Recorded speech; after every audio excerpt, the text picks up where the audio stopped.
Hello and welcome to our value review, where we ask us the question, is Infinite Minigolf really worth its price? Infinite Minigolf is, as the name implies, a minigolf game that could potentially go on forever. One of the big selling points of the game is that it includes a course builder, which allows you to share your created courses online. Is this course building any good though? More so, is the resulting gameplay a good experience? Let's find out using our unique, value-based review system. Why should you play minigolf? Good question, as minigolf as a video game seems to be a bit less flashy than other available titles. The game is quite relaxing, as you simply have to aim and power your shot correctly to win here. As the objects in the game have physics calculations attached to them, it is your thinking skills that are being tested here. However, there are some power-ups present in the game that can spice things up a little and could push you into trying a minigolf video game. There is a complete lack of story in Infinite Minigolf. The game is 100% gameplay, with a little character customization thrown in. A little is definitely an understatement, as the character customization aspect is quite well developed. You have the ability to change many individual clothing parts, and your hair and hair color, amongst other things. There is one little thing to mention here though, the game allows you to randomly create your character with your unlocked customization options. However, that randomly chosen character is saved immediately without a way to undo it. All in all, the good character customization is already a great start for the colorful atmosphere of the game. Everything is very well designed, 3D models and textures are very clean and give off an extremely polished vibe. This translates well into levels, as they are filled with small details that feel like they belong to the right place. Nice background soundtracks, along with modern and fitting sound effects, further add to the polish of the game. The great physics-based simulation of the golf ball and other objects prove that the game belongs in 2017. The basic gameplay is placing the ball down, aiming the shot angle, and then powering the shot. An interesting change in this game to previous golf games is that the strength of the shot is dependent on how far you're pushing the right analog stick rather than holding the A button for a set amount of time. Releasing the thumbstick suddenly shoots the ball, but changing its position slowly allows you to fine-tune the strength of the shot. These basic controls work well and are intuitive. There are, however, a few things to criticize about them. When playing minigolf in real life, you can oftentimes attempt to judge the correct angle to get past an obstacle or a corner by standing directly on top of the area. This improvised bird's eye view gives you a much easier perspective to judge shot angles. While you are able to tilt the view quite far and also get an overview of the current course in the game, the true bird's eye perspective of the course is missing and would have been a great addition. The next point of criticism is more to do with the way the game plays in handheld mode of the Nintendo Switch rather than of the game itself. It can be quite uncomfortable to charge your shots in this configuration, as the distance the Joy-Con thumbstick can move is quite small, making precision charging tricky, in addition to the position also being quite uncomfortable for your hands. This can be alleviated somewhat by swapping to a control scheme that swaps the function of the left and right thumbstick. An option to charge the shot by holding down A for a set amount of time could be a worthwhile addition here. Onwards to the courses, which give you a really great variety due to each one presenting you a unique challenge. The courses are fully three-dimensional and are filled with ramps, props, and other dynamic elements like pipes. Even boost pads and magnetic fields can be present on a level. The goal in golf is to hit the ball into the hole marked by the flagpole in as little shots as possible. You might want to try and collect some of the gems in the map instead though, to bolster up your score.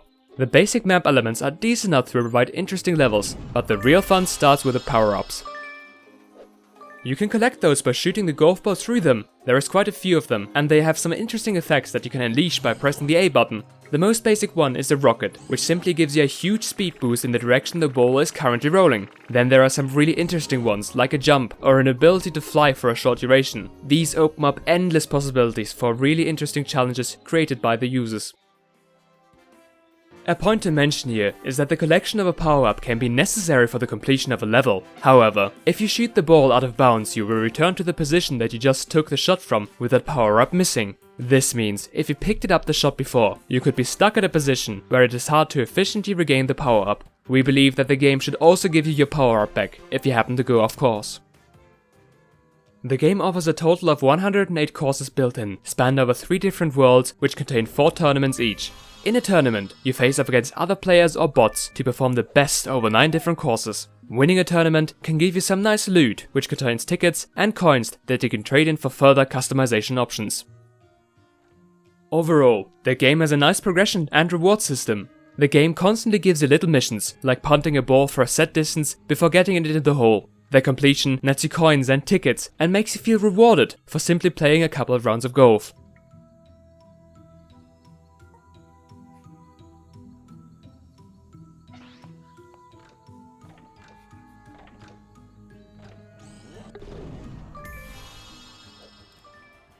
As the game prides itself on having infinite content, it has to contain a level creator. This one is quite fleshed out and offers you all you need to make your own courses. It takes a little getting used to, but is quite logical from the then on out.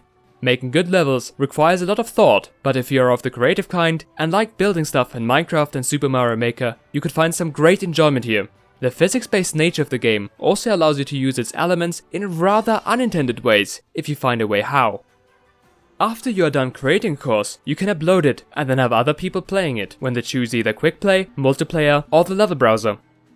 The only criticism we have for the user-created content here is that you are unable to play them when you are offline, which is something that Nintendo Switch users probably care about the most. Unfortunately, you are unable to save courses made by other people locally, which is a shame if your use case is playing games without an online connection. This definitely hurts the value of the game, and an option to store some courses locally would already alleviate all the issues here. Concerning the Switch version of the game, it runs stable at 30 frames per second at what seems to be 720p in undocked and 1080p in docked configurations. The game looks great, and the loading times are short, and with the polish the game has, we can confirm it to be a very decent port. One thing we felt was missing though is that the game lacks support for usage of a single Joy-Con. While the game needs both thumbsticks for all the necessary inputs, the developers could have either utilized gyro controls or a button modifier to enable the use of a single Joy-Con. After all, the shoulder buttons are currently unused during gameplay. This is a very minor issue though, as local multiplayer can be played by passing the controller around. As Red Valley Gaming, we try to review games a bit differently to others by giving a second review score in form of a monetary value. With this value, we try to give you an objective measure of the content of the game, which is evaluated separately from the review score we give to the game. Infinite Minigolf comes with 108 courses out of the box, with a lot more of them available online through the virtue of user-generated content. The game features great character customization, a decent course creator, and some nice stylized visuals, which overall add to a really good atmosphere for the game. It is definitely worth its price if you will be golfing with a constant internet connection. We are deducting a small amount from the value of the game though, as it really lacks the ability to call itself infinite if you are offline. The total value we give to the game is therefore $13. Infinite Minigolf offers a relaxing experience and sheer endless golfing content due to community created levels. If you're up for this, then the game is totally for you. Overall, despite a couple of issues, the game does its job really well and shows a lot of polish. The implementation of power-ups really spices up the golfing, and taking all this in, we give the game a score of 78, even though there is very little water in the game. Thank you for watching. We hope you liked our review and would greatly appreciate any like or comment. Do you have any questions or feedback for us? Please let us know. If you want to vote on how much a game should cost, you should come and check out our website. And if you want to hear more from us, please hit that subscribe button below or follow us on Twitter and Facebook. The links are in the video description below. All in all, take care. We hope to see you around.